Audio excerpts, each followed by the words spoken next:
Chers amis de Torah Box, nous sommes quelques jours avant Rosh Hashanah et nous allons essayer de comprendre. Chaque année, on passe Rosh Hashanah. Peut-être qu'il nous viendrait une pensée. Oh ben, ouais, c'est vrai, mais enfin, l'année dernière, ça a été, cette année aussi, bon, ça va comme ça. Eh bien,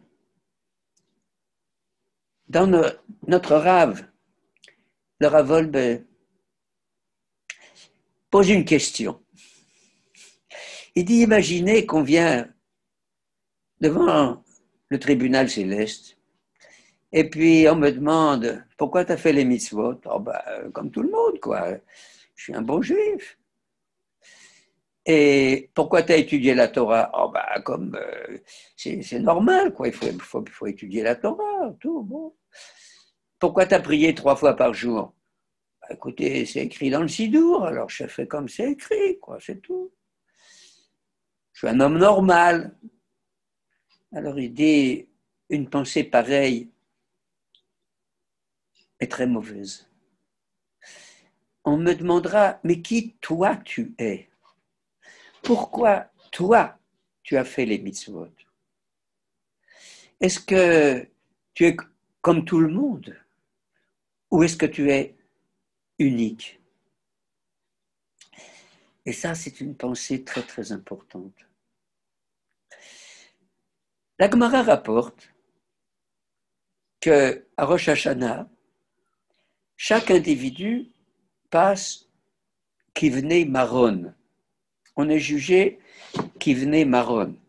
Et alors, l'explication en est qu'on est comme un troupeau, que le berger fait passer le troupeau par une porte étroite où il y en a seulement un qui passe à la fois, l'un après l'autre. On est unique.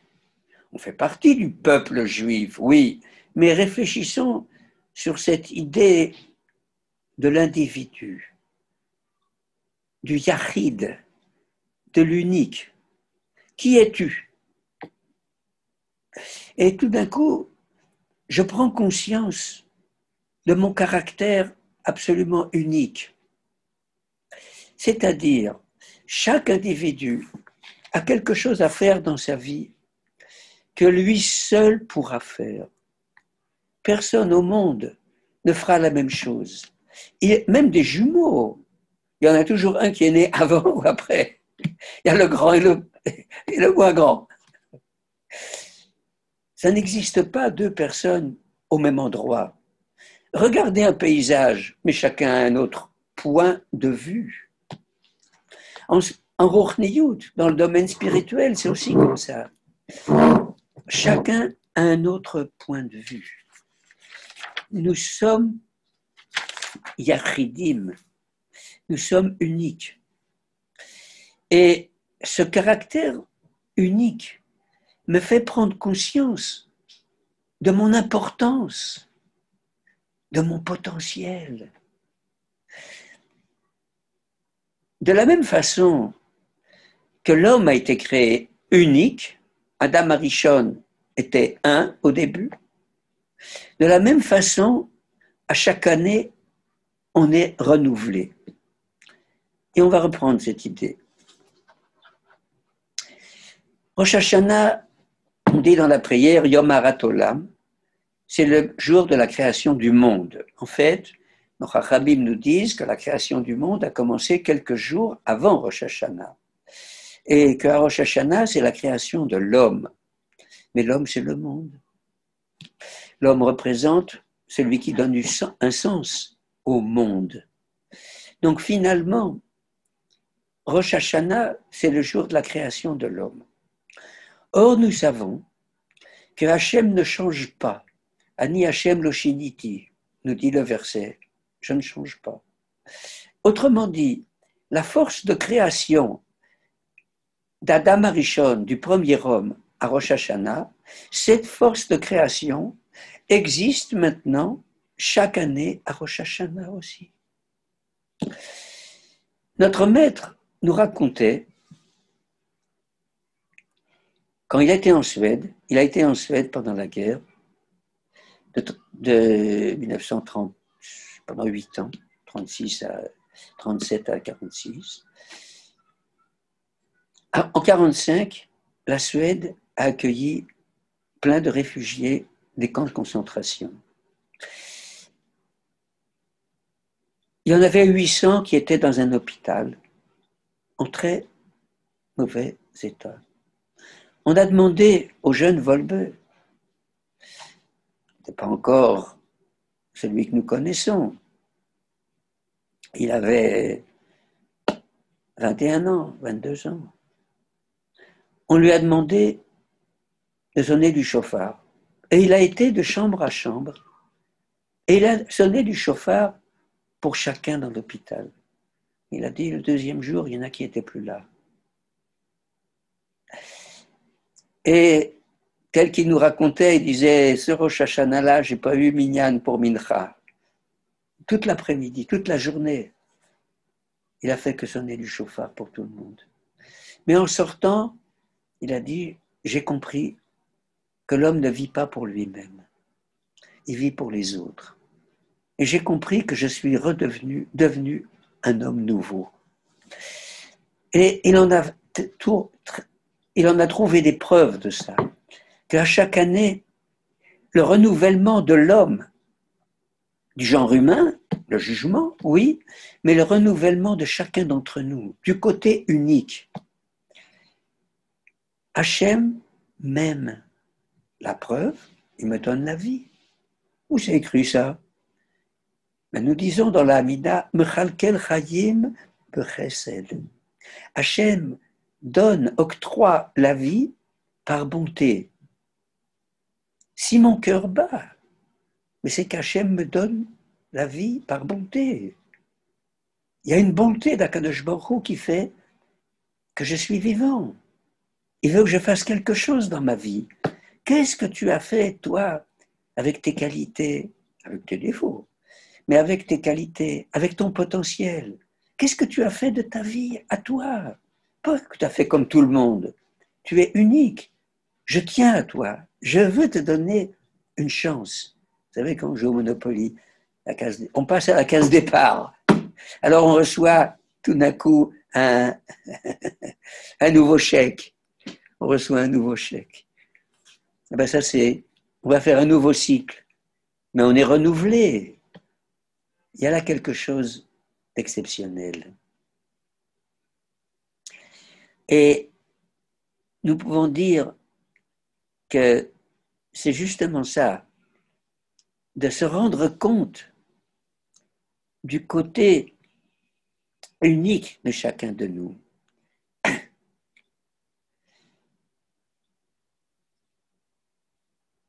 Est-ce que c'est que les Juifs ou est-ce que chaque individu?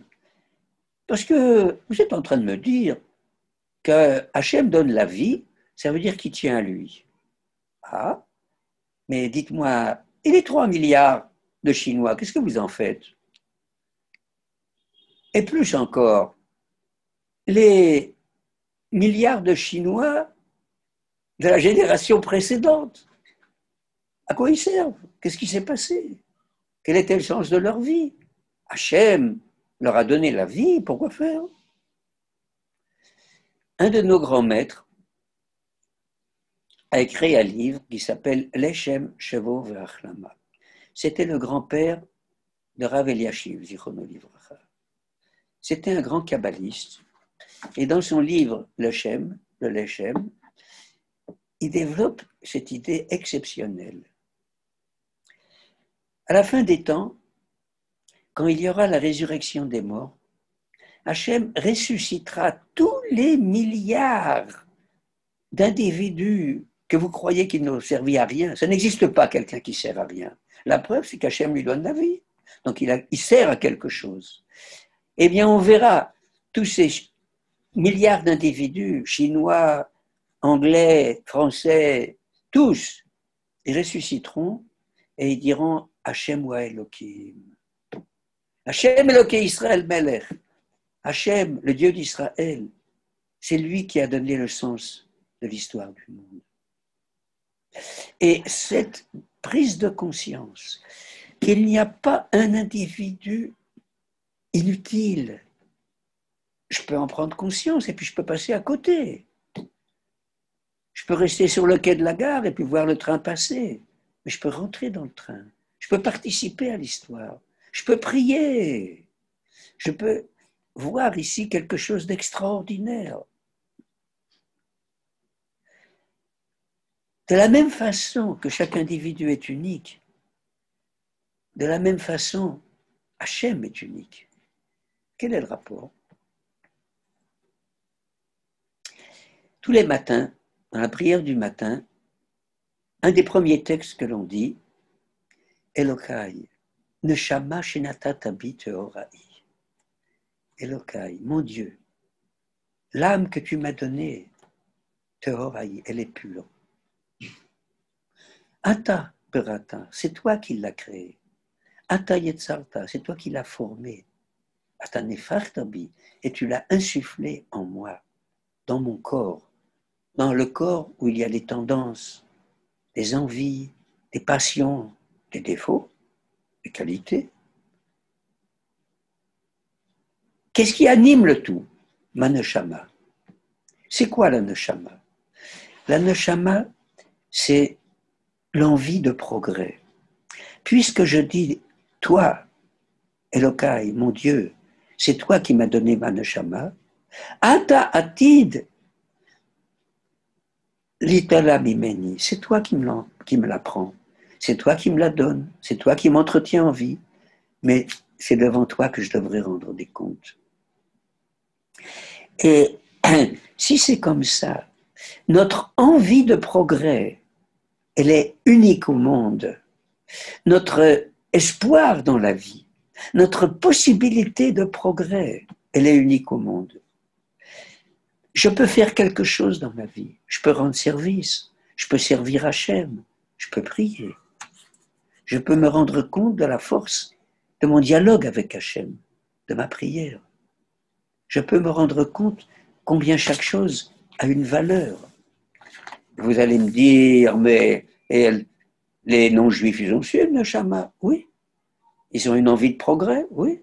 Avant, l'homme habitait dans les cavernes, et puis après, il est dans les tentes, et après, il a fait des maisons, et après le chauffage central, et après les avions, et après les satellites artificiels, et tout ce que vous voulez. C'est une envie de progrès. La neshama d'un non-juif cherche à dominer le monde.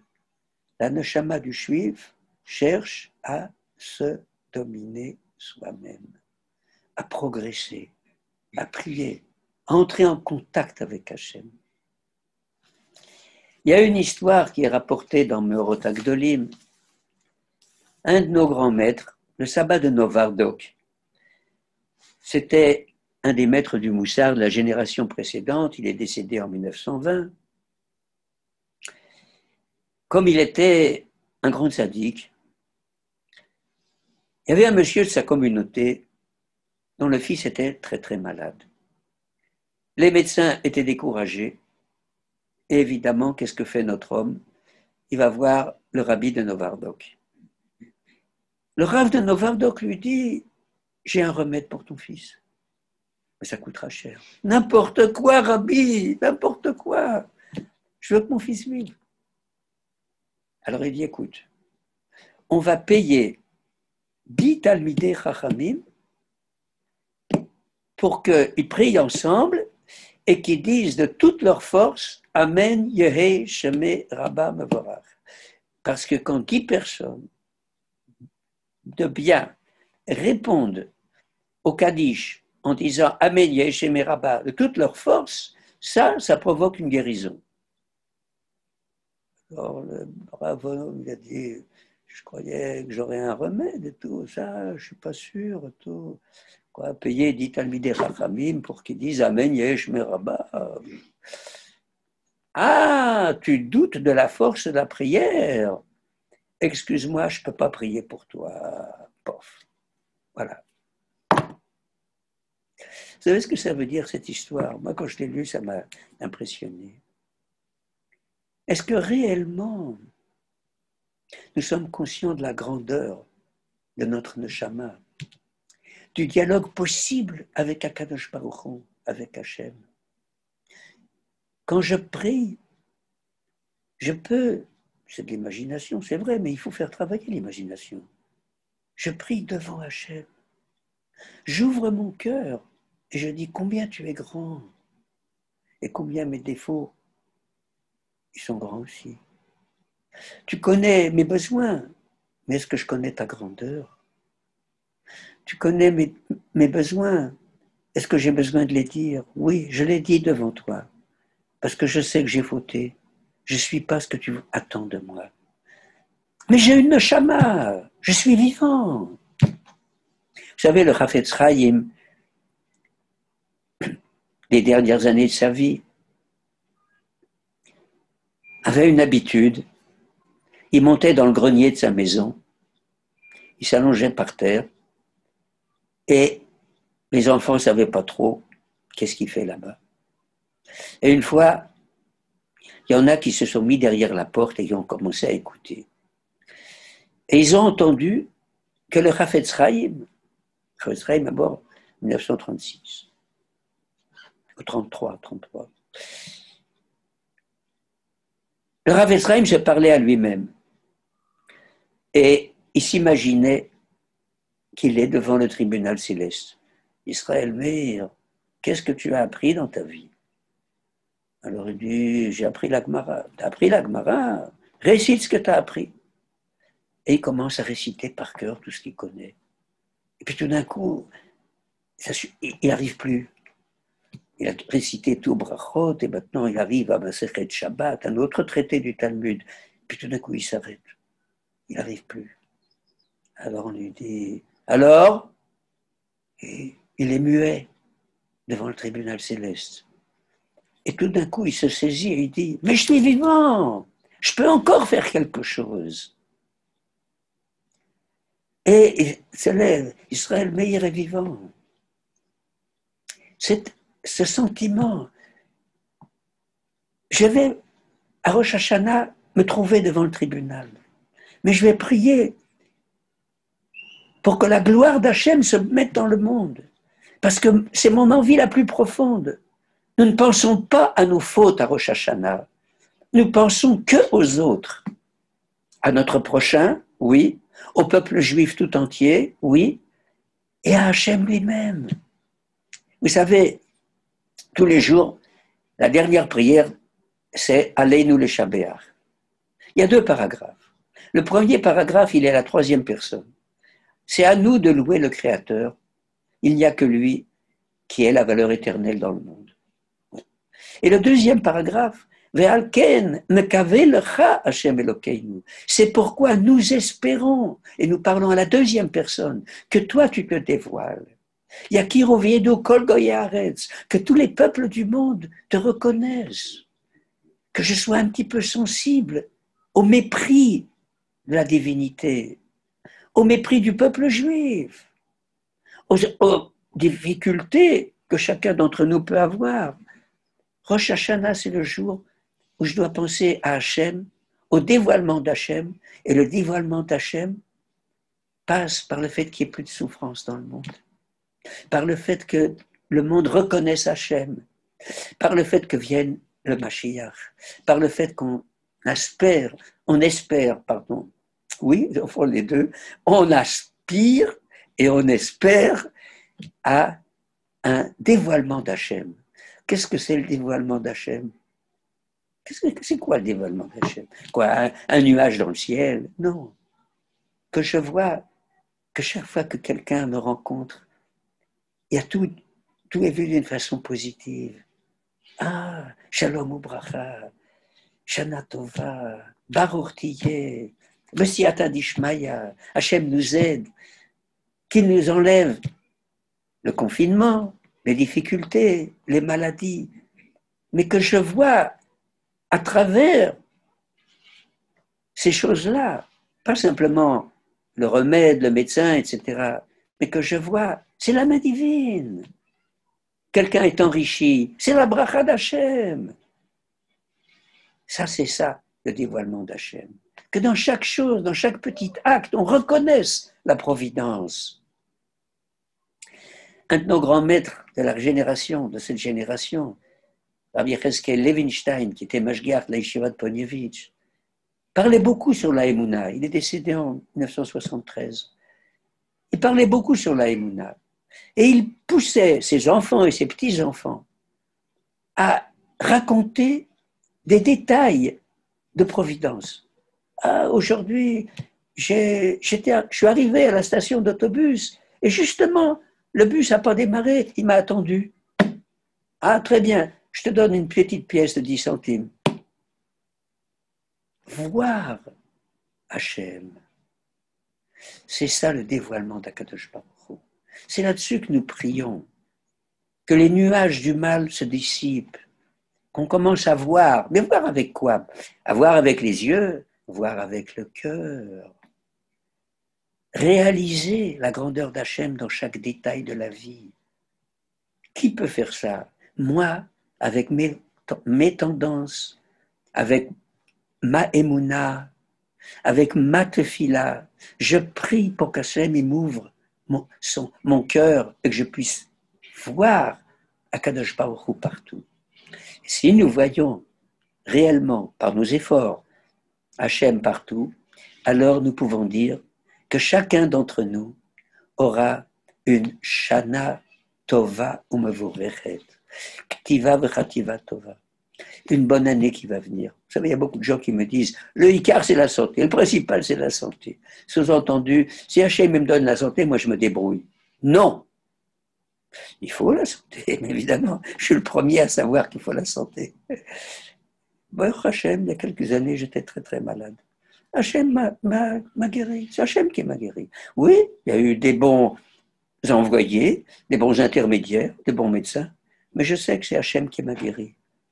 Et quand je suis arrivé au bout de cette maladie, j'ai fait un cadeau à tous mes amis en remerciement que Hachem m'a guéri.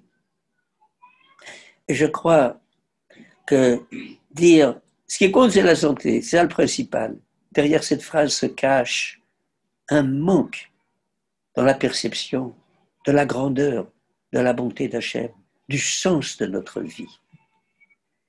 Chacun d'entre nous a une neshama pure. Nous avons une possibilité de dialoguer, de parler à Hachem. Nous avons un espoir dans la vie. Nous ne sommes pas n'importe qui, lambda comme on dit. C'est pas comme ça. Chacun de nous est yachid be'olamo. Il est un individu avec une force particulière, individuelle. Prendre conscience de notre potentiel individuel, de notre aspiration à dévoiler la présence divine partout dans ce monde. C'est ça, souhaiter une Shana Tova pour chacun d'entre nous.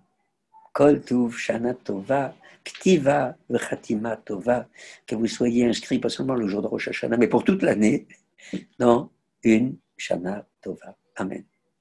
Une question de halakha, besoin d'un conseil personnel? Avec le service Question au Rav, les rabbinim de Torah Box sont à votre disposition 24 heures sur 24, 6 jours sur 7, pour vous répondre et vous aider sur tous les sujets. Shabbat, couple, cacheroute, conversion, loi de deuil. Question au Rav, c'est 13 000 questions reçues chaque année et répondues par écrit sur le site Torah Box et par téléphone, un appel reçu toutes les 4 minutes. Question au Rav, un service exceptionnel, gratuit pour vous.